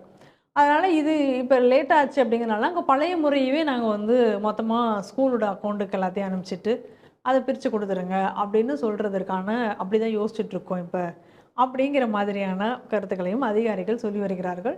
இதில் ஒரு சில மாவட்டங்களுக்கு அந்த மாவட்டங்களில் எந்த பள்ளிக்குமே போகாத ஒரு நிலையும் இருக்கிறது. நல்லா புரிஞ்சுக்கணும். என்ன அப்படின்னா, நான் திருப்பி சொல்லக்கூடியது என்னென்னா, பட்டியலினத்தை ஒழிப்பதற்கென்று ஒரு அரசு இல்லைன்னா ஒரு சித்தாந்தம் என்று உண்டுனால் இந்த திராவிட சித்தாந்தம். இப்போ 2 சினாரியோவும் பாருங்கள். ஆதாரெல்லாம் வச்சு கரெக்டாக அக்கௌண்ட்டெல்லாம் லிங்க் பண்ணியிருந்தால்தான் இந்த ஆண்டு கொடுப்போம். ஏன் அப்படி? போன வருஷம் அது சரியாக நடக்கலை. இப்போ பழைய முறையிலையும் நடக்கலைன்னு தானே இந்த தடவை இந்த முறைக்கு மாறினீங்க. அப்போ பழசுலேயும் முடியலை, புதுசுலேயும் முடியலை அப்படின்னா அதை கொண்டு போய் சேர்க்க வேண்டிய முனைப்பு அரசிடம் இல்லை. அதானே? அதேதான். ஏன் இந்த மைனாரிட்டி ஸ்காலர்ஷிப் மட்டும் கரெக்டா போகுது, அது மட்டும் எப்படி போகுது? கேள்வி வரணும்ல. ஏன்னா மைனாரிட்டி ஸ்காலர்ஷிப் வரும்போது பழைய முறை புதிய முறை எல்லா முறையும் ஒர்க் ஆகுது. பட்டியலினத்துக்குள்ளது போகும்போது மட்டும் ஒர்க் அவுட் ஆக மாட்டேங்குதுன்னு என்ன பிரச்சனை? அந்த சமுதாயத்துக்கு எதுவும் போய் சேர்ந்து விடக்கூடாதுங்கிறதுல அரசாங்கம் தெளிவாக இருக்கிறது. இல்லைன்னா அந்த பணத்தை வேற எதுக்காவது டைவர்ட் பண்ணுவதற்கு அதில் அவங்களுக்கு தேவை இருக்கிறது. அது ஏற்கனவே நம்ம பார்த்தோம். ஏற்கனவே ஒரு நோட்டீஸ் ஒன்று கவர்மெண்ட்டுக்கு அனுப்பிச்சிருந்தாங்க, ஞாபகம் இருக்கா உங்களுக்கு? அதாவது இவங்களுக்குள்ள இந்த பணத்தை வந்து வேற ஸ்கீமுக்கு ரொட்டேட் பண்ணி விட்டுருந்தாங்க. இந்த பெண்களுக்குள்ள உரிமை தொகைக்கு ரொட்டேட் பண்ணது சம்பந்தமான ஒரு நோட்டீஸ் ஒன்று பெண்டிங்ல இருக்கு. இப்போ அதை தொடர்ந்து நீங்க இதை பாருங்க. இதுதான் இந்த அரசுக்குள்ள மைண்ட் செட். பாருங்க, வேங்க வயல்ல என்ன நடந்தது? இதுவரைக்கும் எதுவும் நடக்கல. இன்னும் சொல்ல போயாச்சுன்னா நாங்க இதுக்கெல்லாம் ஒரு கேவலமான ரிப்போர்ட். எனக்கெல்லாம் உண்மைக்கும் காவல்துறையை பற்றி பரிதாபப்படுறதுக்கா இல்லைன்னா என்ன ஒன்றுன்னு எனக்கு தெரியலை. ஒரு போலீஸ்ன்னு இருக்கக்கூடிய ஒரு கௌரவம், கெத்து, இது அவ்வளவும் இல்லாமல் ஒரு கட்சிக்குள்ள கூர்க்கா லெவலுக்கு இவங்க போயிட்டாங்களேன்னு எனக்கு ஒரு வருத்தம். இவ்வளவு ஒரு திறமையான ஒரு மரியாதைக்குரிய இடத்துல இருக்கக்கூடிய போலீஸ்காரங்க நீ கண்டவனும் பேசுகிற மாதிரி இன்னைக்கு அந்த துறை ஆய்விட்டதேங்கிற வருத்தம். அவங்க இவங்க இருந்து இப்போ ஒரு அறிக்கை விட்டுருக்காங்க, நாங்கள் ஊரில் பல பிஎஸ் சோதிச்சு பார்த்தோம், அந்த பி சாம்பிளும் தொட்டியில் இருந்த பி சாம்பிளும் ஒன்றா இல்லை. போலீஸ்காரங்களுக்கு உங்களுக்கு இது அசிங்கமாக தெரியலையா? ஏற்கனவே கோர்ட்டு சொல்லிடுச்சு, இந்த வழக்கெல்லாம் எங்கள் சிபிஐலாம் கொண்டு வந்துடாது, எக்காரணம் கூட இதுக்கு தீர்ப்பு வர போகிறது. இதே எனக்கு என்ன அப்படின்னா, ஒரு திட்டிட்டு இந்த இன்வெஸ்டிகேஷன் வேறு வெளியில் போயிடக்கூடாதுங்கிறதுக்கு மாதிரி கோர்ட் அதை மூடி மறைச்சதாகவும் நான் அந்த ஜட்ஜ்மெண்ட்டை பார்க்குறேன். எல்லாரும் அதில் ஒரு பகுதியை பார்த்தீங்களா? இதில் எக்காரணம் கொண்டு தீர்வு வராது, இந்த கவர்மெண்ட்டு நியாயமாக நடந்து கொள்ளாது என்று மதுரை நீதிமன்றமே சொல்லிவிட்டதேன்னாங்க. அப்போ வராதுன்னு தெரியுது இல்லை? அப்போ வரத்துக்கு என்ன வேலைன்னு பார்க்கணும்ல. நீதி கிடைப்பதற்கு தானே நீதிமன்றம். இவன் நீதி கொடுக்க மாட்டான், அதனால இது அங்கேயே இருந்துட்டு போட்டோம்ங்கிறது இது எதுக்கு ஒரு ஜட்ஜ்மெண்ட்? அப்போ நீதிமன்றமும் தன் கடமையை வந்து செய்யவில்லைன்னு தானே அர்த்தம். கண்டிப்பாக. அப்போ நீங்கள் தொடர்ந்து பார்த்துக்கிட்டு வரைய அப்படின்னா இந்த மாதிரி சமுதாயங்களுக்கு துரோகம் செய்வதே இந்த அரசுக்கு கடமை. இப்போ பாருங்க, நீங்கள் முதல் நியூஸ் என்ன? வேலூர் மாவட்டத்தில் வன்னியர் சமுதாயம் பெரும்பான்மையாக இருக்கக்கூடிய இதை பிடுங்கி எடுத்து அங்கே கொடுத்தாச்சு. இப்போ என்ன? பட்டியலின சமுதாயத்துக்கு போகக்கூடியதும் போகலை. அப்போ இந்த இடபிள்யூஎஸ் ஜாதி சான்றிதழையே கொடுக்க மாட்டேங்கிறான். அதே நேரத்தில் மதம் மாறின துலுக்கனுக்கு 50 பேருக்கும் பிசி துலுக்கனுக்கு கூட சான்றிதழ் கொடுங்கிறான். அப்போ பிசி, எஸ்சி, எஃப்சி, அதாவது ஓசி, எல்லா சமுதாயத்துக்கும் ஒரு ஹிந்துவாக இருந்தாச்சுன்னா அவன் எந்த சமுதாயத்தை சேர்ந்தாலும் துரோகம் பண்ணுவேன், துலுக்க கிறிஸ்தவனுக்கு மட்டும் நான் செய்வேன் அப்படின்னு சொல்லி ஒரு அரசாங்கம் இருக்கும்னு சொன்னால் இந்த கட்சிக்கு இந்த நாட்டில் உள்ள இந்துக்கள் ஓட்டு போடுவது என்பது அவங்க தலையில் கொள்ளிக்கட்டியை வைப்பதற்கு சமமாகும். இதுக்கு ஒருத்தர் நம்ம ஊரில் கிளம்புவார் எல்லாத்துக்கும். அவர் இந்த ஜூலேருந்து தப்பி ஒன்று வச்சுருப்பாங்களே, அதுக்கு என்ன சொல்லுவாங்க, சிறுத்தை. அந்த ஜூலெல்லாம் இருக்குமே, அந்த மாரி நான் தான் தெருவில் அலைகிற சிறுத்தைங்கிறாரு. பிடிச்ச நியாயத்துக்கு அதை வண்டலூரில் போட்டிருக்கணும். அனிமல்ஸ் எல்லாம் இப்படி விடப்படாது. இப்போ அந்த அனிமல் எதுக்கும் வாயை திறக்கலையே. இப்போ தோழமை சுட்டுமா போய் ஏண்டா இப்போ நீ கேட்கணும்ல, எங்கள் சமுதாய மாணவர்கள் படிக்கிறதுக்கு கொடுக்கலையா? அவர் தான் பேனர் வாடகைக்கு விட்டு வர, பேனரை வாடகைக்கு விட்டேன்னு சொல்லி ஒரு சமுதாயத்தை வந்து அடமானம் வச்சு வியாபாரம் பண்ணக்கூடியவர். ஆனால் இன்னைக்கு அவர் அந்த சமுதாயத்தின் தலைவர். நீங்கள் அரசியலில் பலர் நீங்கள் அவரை பற்றி பேசிக்கிட்டு வர்ற. எனக்கு கூட இதில் ஒரு வருத்தம் உண்டு.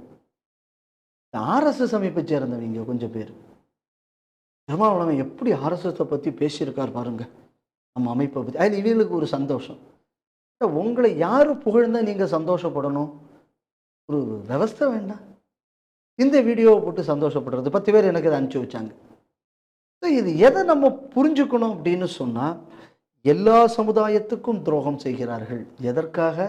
துலுக்க கிறிஸ்தவனுக்குள்ள ஓட்டு எனக்கு வரணும் என்பதற்காக.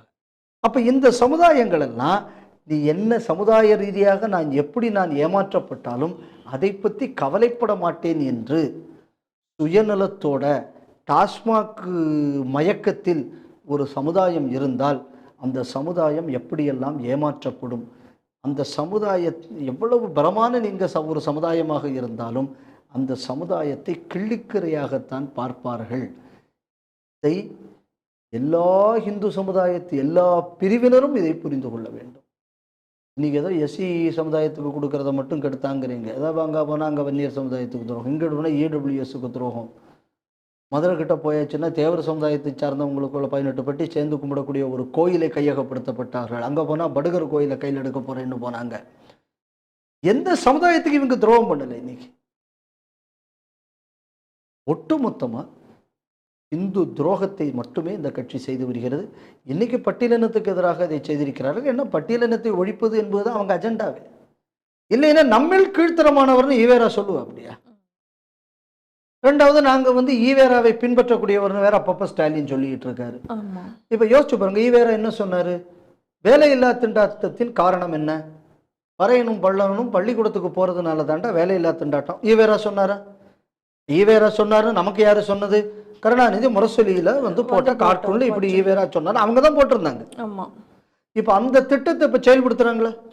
இப்ப அந்த சமுதாயத்தை சேர்ந்தவங்களுக்கு இப்ப மறுக்கப்பட்டிருக்கா? கண்டிப்பாக. அப்ப ஈவேரா கொள்கை என்ன? அவன் படிச்சா வேலையில்லா திண்டாட்டம் கூடும். அப்ப வேலையில்லா திண்டாட்டம் குறையணும்னா என்ன பண்ணும்? அவங்களுக்குள்ள கல்வியை தடுக்கணும். அதானே? ஆமா. இப்ப ஈவேராவின் திராவிட மாடல்னா என்னன்னு தெரிஞ்சுக்கிட்டீங்களா? இதுதான் திராவிட மாடல். 18வது மக்களவை தேர்தலுக்கான தேதிகள் அறிவிக்கப்பட்டிருக்கின்றன. இந்த வருடம் இந்த முறை 7 கட்ட தேர்தலாக இது நடக்கும் என்று சொல்லியிருக்கிறார்கள். அதற்கான தேதிகளும் அறிவித்திருக்கிறார்கள். ஏப்ரல் 19 துவங்கி ஜூன் 1 வரை நடைபெறும் அப்படின்னு சொல்லியிருக்காங்க. இதில் முதல் கட்டத்திலேயே இந்த தடவை தமிழகத்தை இதில் கொண்டு வந்திருக்காங்க. தமிழகம், புதுச்சேரி, அருணாச்சல பிரதேசம், அசாம், பீகார், மத்திய பிரதேசம், வெஸ்ட் பெங்கால், அந்த மாதிரி பல மாநிலங்களை இதில் அவர்கள் கொண்டு வந்திருக்கிறார்கள். இன்னும் சொல்ல போனால் வெஸ்ட் பெங்கால் மட்டும் இந்த 7 ஃபேஸ்லையுமே தேர்தல் நடக்கிற மாதிரி, உத்தரப்பிரதேசம் 7 ஃபேஸில் நடக்கிற மாதிரி இப்போ தேர்தல் தேதிகளை அனௌன்ஸ் பண்ணியிருக்காங்க. தேர்தல் தேதி அனௌன்ஸ் பண்ணது பெரிய ஒரு விஷயமாக நாம் பார்க்கல. தேர்தல் தேதிங்கிறது கூட இந்த தேர்தலோட டியூரேஷன், அது ஏப்ரல் 19 ஆரம்பித்து ஜூன் மாதம் வரை கிட்டத்தட்ட ஒரு இந்த பக்கம் ஒரு 11 நாள். ஏப்ரல் 19 முதல் போலிங்கன்னா இந்த பக்கம் 11, அந்த பக்கம் 31, 31, 10, 41, 42, 43, 44, 45 நாள் வரை ஒரு தேர்தல் நடக்க போகுது. இதில் என்ன நம்ம கவனிக்கணும்? எப்போவுமே தேர்தல் இந்த மாதிரி பலகட்டமாக நடக்கிறதுங்கக்கூடியது சகஜம் இந்த நாட்டில். ஆனால் இந்த தடவை நான் எதை கவனித்தேன் அப்படின்னு சொன்னால், தேர்தல் தேதி அறிவித்த உடனேயே தேர்தல் கமிஷனை திட்டுறதுக்கு அதாவது எதில் எடுத்தாலும் அது மோடிக்குள்ள கைப்பாவின்னு திட்டணும். இதுதான் இன்னைக்கு ஒரு ஸ்டாண்டா எதிர்கட்சிகளுக்கு உள்ளது. தேதி அறிவித்த உடனே ஜெயராம் ரமேஷ் சொல்றாரு, இவ்வளவு நாள் எதற்காக தேர்தலுக்கு கொடுத்திருக்கிறார்கள் தெரியுமா? மோடி பிரச்சாரம் செய்வதற்கு இப்பொழுது நிறைய நாட்கள் இருக்கிறது, அதனால கொடுத்துருக்காரு. தேர்தலில் பிரச்சாரம் பண்ணாமல் என்ன பண்ணுவாங்க? பிரச்சாரம் தான் பண்ணுவாங்க. அப்போ தேர்தல் பிரச்சாரங்கக்கூடியது டெமோக்ரஸியோட ஒரு ப்ராசஸ் இல்லையா? கண்டிப்பாக. நான் என்ன செய்திருக்கேன், இல்லைன்னா அவன் என்ன செய்யலை, இதை மக்கள்கிட்ட கொண்டு போய் ஓட்டு கேட்பது தானே தேர்தல். ஆமாம். இதுக்கு நாட்கள் அதிகம் இருக்கிறது, அதனால் இது தப்பு அப்படின்னு சொன்னா மக்களை சந்திப்பதையே தப்புன்னு காங்கிரஸ் நினைக்குது. அதான அர்த்தம்? அதுக்கு இல்லை, அவங்களுக்கும் அதே டைம் இருக்கு. அதுக்கு தான் பிரச்சனை என்ன அப்படின்னா, 45 நாள் மோடிக்கு பிரச்சாரத்துக்கு நேரம் இருந்ததுன்னா அது பிஜேபிக்கு 350 சீட்டை கொடுக்கும். இதே 45 நாள் ராகுலுக்கு பிரச்சாரத்துக்கு நேரம் இருந்ததுன்னா அது பிஜேபிக்கு 450 சீட்டை கொடுக்கும். புரிஞ்சுதா? அவங்க பிரச்சனை எங்கே வருது? இதை பாருங்க, இப்போ எலெக்ஷன் அறிவிச்சாச்சு. இப்போ அந்த யாத்திரை, எவனாவது எலெக்ஷன் நேரத்தில் யாத்திரை நடத்துவானா? சரி, நடத்தியாச்சு. முடிக்கக்கூடிய நேரத்தில் போய் இந்து மதத்தில் சக்தி வழிபாட்டில் இருக்குது, அதை எதிர்த்து ஒழிக்கணும் தான் நம்மளாம், அதுக்கு எதிராகத்தான் நம்ம வேலை செய்யணும். தேவையா அந்த வார்த்தை? கண்டிப்பாக. இன்னைக்கு அந்த ஆளே சாதாரண வாயவே மெல்லுவான்.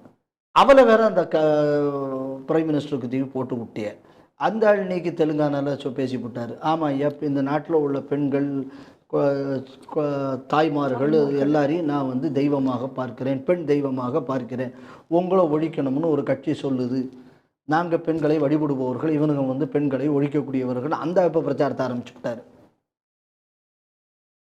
யார்கர் போட்டாலே ஹெலிகாப்டர் ஷாட்ல 6 அடிக்கிறார் அவர். அவுட் சைட் த ஆஃப் ஸ்டம்பில் போய் ஒரு ஓவர் பிச்சிட்ட போடலாமா?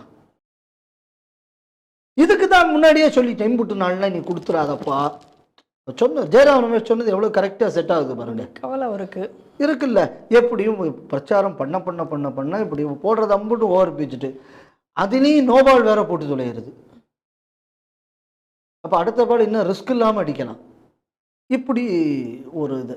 அடுத்தது இந்த எலெக்ஷன் பிரச்சாரத்தில் நான் கவனித்தது என்ன அப்படின்னா, வெஸ்ட் பெங்கால் எல்லா ஃபேஸஸ்லேயும் வருது. யூபி, ஏன்னா யூபியில் 80 seat that needs to be there. West பெங்கால்லையும் அதை மாதிரி என்ஷூர் பண்ணுறாங்க. அதனால் என்ன அப்படின்னா, ஓரளவு போல் வயலன்ஸ் குறைவதற்கான வாய்ப்பு இருக்குது. ஏன்னா கண்டினியூஸ் வயலன்ஸுங்கக்கூடிய வெஸ்ட் பெங்காலில் தான் இருக்குது. பட் உத்தரப்பிரதேஷில் என்ன இஷ்யூ வரும் அப்படின்னா, லாஜிஸ்டிக் இஷ்யூ வரும். ஏன்னா இந்த ஸ்டேட்டோட விஸ்தீரணம் அவ்வளவு, ஒரு எண்ட்லேருந்து இன்னொரு எண்டு, ஒவ்வொரு ரீஜனும் டிஃப்ரெண்ட்டாக இருக்கும்.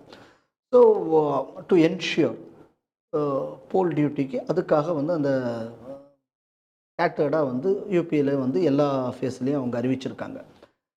இதில் நீங்கள் இன்னொரு பக்கம் பார்த்தீங்க அப்படின்னு சொன்னால், முதல்ல ஃபஸ்ட்டு ஃபேஸில் தமிழ்நாடு கொண்டு வந்துட்டாங்க. ஆல்ரெடி இங்கே 2-3 தரம் பிரைம் மினிஸ்டர் வந்துட்டு போயிட்டார். இனி அவருக்கு கொஞ்சம் இடங்கள் தான் போக வேண்டி இருக்கும். அதுக்கப்புறம் concentration will be more on the north.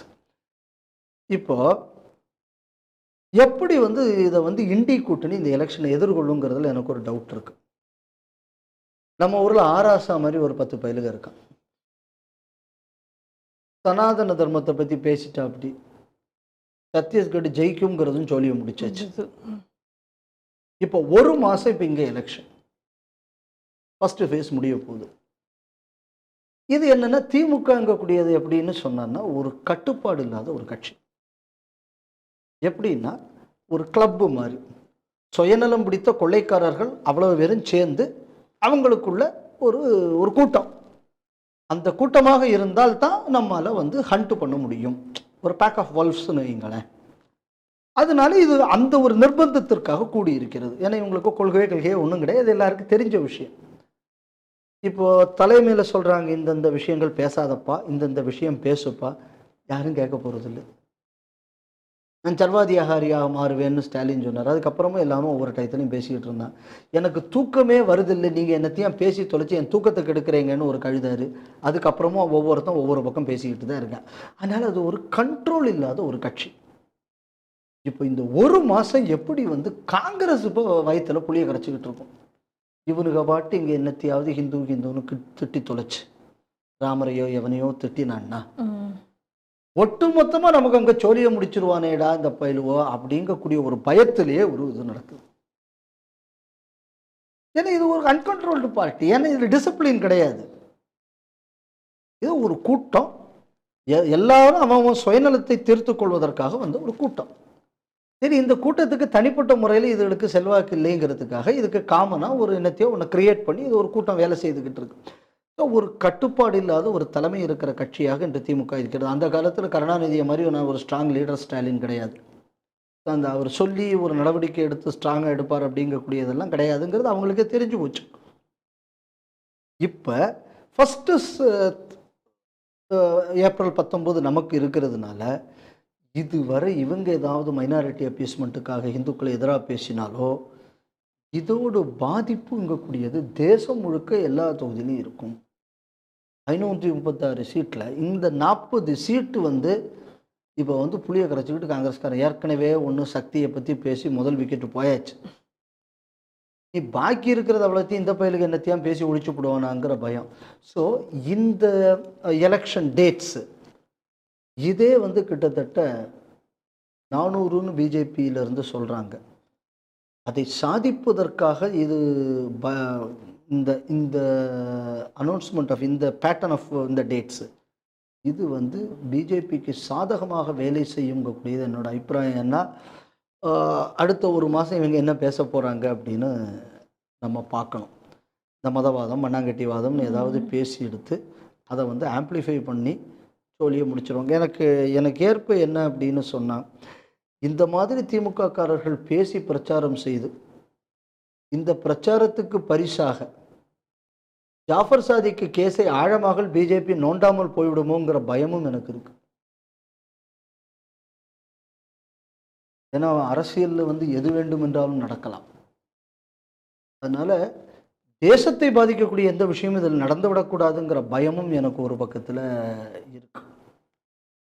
ஆனால் இது பார்த்தீங்க அப்படின்னு சொன்னோன்னா இப்போ இதில் வந்து பாண்டிச்சேரி இது இந்த 40, அது தவிர கொஞ்சம் பார்ட்ஸ் ஆஃப் குஜராத்தில் கொஞ்சம் எலெக்ஷன் வருது. ஆமா. ஸோ இது வந்து எப்படின்னா ஒரு மிக்ஸ்டு பேக். ஸோ இந்த தேர்தல் அனௌன்ஸ்மெண்ட்டுங்கக்கூடியது இந்த ஒரு லாங் பீரியட் ஒன்று. அடுத்தது நம்ம பார்க்கணும் என்ன அப்படின்னு சொன்னால், இன்னும் தமிழ்நாட்டில் இன்னும் கூட்டணிகள் எல்லாம் உறுதியாகலை. இண்டி கூட்டணி மட்டும்தான் உறுதியாயிருக்கு. ஆமாம். எதிர்பக்கத்தில் உள்ள கூட்டணிகளை பற்றி இன்னும் எந்த ஒரு உறுதியான இதுவும் இல்லை. ஸோ இன்னவே எதிர்பக்கத்தில் இருக்கிறவங்க தேர்தலுக்கு தயாராய் எல்லாம் முடிஞ்சாச்சு. இங்கே இன்னும் தேர்தலுக்கு எதுவுமே ஆயத்த பணிகள் கூட இன்னும் தமிழ்நாட்டில் சரியாக நடக்கலை அப்படின்னு சொல்லியாச்சுன்னா, இன்னொரு இது எதை பார்க்கணும் அப்படின்னு சொன்னால், தமிழ்நாட்டில் எவ்வளவு பெரிய ஒரு ஹோப் இருக்கும் அப்படிங்கக்கூடியதில் பிஜேபி தலைமையே ஒரு பெரிய நம்பிக்கையில் இருக்கிற மாதிரி தெரியலை. எலெக்ஷன் டேட் அறிவிச்சாச்சு, இன்னும் இவங்க கூட்டணி அறிவிக்கலை. யாரெல்லாம் கட்சியில் இருக்காங்க, யாரெல்லாம் கொஞ்சம் கட்சிகளை வச்சாங்க, இன்னும் சீட்டில் எந்த சீட் யார் போட்டிடுறாங்கன்னு அறிவிக்கலை. So they are a slow starter இன்னைக்கு அந்த விதத்தை பொறுத்தளவில். ஸோ இது எனக்கு இந்த மெசேஜையும் கொடுக்கிறது. ஆனால் நெவர்தலஸ் இந்த ராகுல் காந்தியை மாதிரி ஒரு 8 நம்ம ஸ்டாலின், நம்ம ஆராசா மாதிரி கொஞ்சம் பேர் பிரச்சாரம் பண்ணியாச்சு அப்படின்னா இந்த டிஸ்அட்வான்டேஜ் பிஜேபி விட்டு போயிடும். ரெண்டாவது, எமோட்டிவ் இஷ்யூஸை வந்து பிஜேபி வந்து எடுத்து பிரச்சாரம் பண்ணுவதற்கு இது ஒரு நல்ல சந்தர்ப்பம். தமிழ்நாட்டில் நடந்த ஒரு சனாதன தர்ம இஷ்யூவை வைத்து இவங்களால் வெவ்வேறு இடங்களில் பிஜேபியால் ஜெயிக்க முடியுது. ஆனால் தமிழ்நாட்டில் நடந்த ஒரு இஷ்யூவை வைத்து தமிழ்நாட்டில் பிஜேபிக்கு ஜெயிக்க முடியுது. ஸோ ஆர்கனைசேஷனலி பிஜேபி எவ்வளோ வீக்குங்கிறதுக்கு இது ஒரு உதாரணம். ஸோ இந்த தேர்தல் அனௌன்ஸ்மெண்ட்டில் இப்போ இதைத்தான் நான் ஆரம்பத்திலிருந்து சொல்லிக்கிட்டு வரேன். இதை வந்து பிஜேபி தலைமை புரிந்து கொண்டிருக்கிறதுன்னு நான் நினைக்கிறேன். அதனால தான் இன்னும் இங்கே வந்து ஃபைனலைஸ் பண்ணலையான்னு எனக்கு தெரியலை. பட் எனிவே 400ங்கக்கூடிய பிஜேபியின் இலக்கை எப்படியாவது இன்றைக்கி இந்த இவ்வளோ ஒரு லாங் கேம்பெயின் பீரியட் இருக்கிறதுனால இதை ராகுல் காந்தியும் வேறு காங்கிரஸ் தலைவர்களும் நம்ம திமுககாரர்களும் எப்படியாவது அந்த இலக்கை பிஜேபிக்கு பெற்று கொடுத்து விடுவார்கள் அப்படிங்கிற நம்பிக்கை இருக்குது. ஏன்னா 45 நாள் இருக்குல்ல, அதனால் இவங்களுக்கு வாய் நிற்காது. அதனால் இவங்க எப்படியாவது அதை சாதித்து விடுவார்கள் அப்படின்னு நான் நினைக்கிறேன். நன்றி சார். வணக்கம். இன்றைய செய்திகள் சிந்தனைகள் நிகழ்ச்சி இத்துடன் நிறைவு பெறுகிறது. மீண்டும் நாளை சந்திப்போம். நன்றி, வணக்கம், ஜெய் ஹிந்த்.